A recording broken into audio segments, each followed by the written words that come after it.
طيب في مئات من الشيعة تسننوا اليوم في عالم مفتوح على بعضه، العالم تحضر تلفزيونات، فضائيات، انترنت. انا لو بيطلع لي واحد بلندن مشغلينه المخابرات البريطانيه اللي هن اصحابكم ما لي شغل فيه. طيب هذا الشيعي اللي فاتح تلفزيون مثلا بلندن هذا مصرياته من وين؟ روحوا فتشوا على جماعتكم الانجليز والمخابرات البريطانيه اللي عطيته فلوس وعطيته اقامه وعملت له تلفزيون ليعمل فتنه بين الشيعه والسنه. عظيم. هذا مساله. يلي ما تستحي، يا من لا تقوى لك.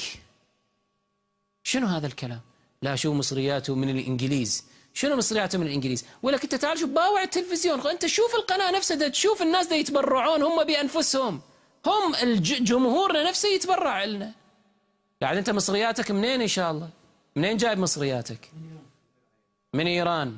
وايران ان شاء الله خامنئي وارث ورث ابوه مال بيت ابوه، هذا ان شاء الله محصل فلوس اللي ديموا لك، مو فلوس الشعب، مو فلوس الايرانيين نفسهم، مو فلوس بيت المال، بيت مال المسلمين، فلوس الامام المعصوم عليه الصلاه والسلام. وشنو بدك تسوي انت بيها؟ مقاومه. طيب خلي هذا القسم نجوزه بنحو من انحاء التجوز، مع انه خامنئي لا يملك، انه هو مو حاكم شرعي معتبر جامع للشرائط حتى يقدر يتصرف ببيت المال، ما إلى الصفة خامنئي شرعا، ليس له صفة.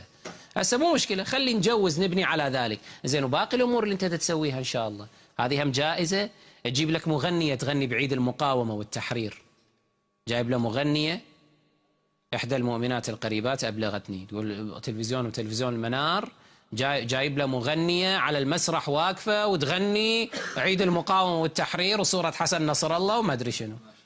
هذا دين؟ هذا دين لو طين، دين لو طين هذا. منين وإن شاء الله منين منطي هذه المغنية الفاسقة هذه؟ منين منطيها الفلوس إن شاء الله حتى تجي تنطيك هالوصلة الغنائية الحلوة هذه إن شاء الله لعيد المقاومة والتحرير تلفزيون المنار؟ هاي منين منطيها إن شاء الله فلوس؟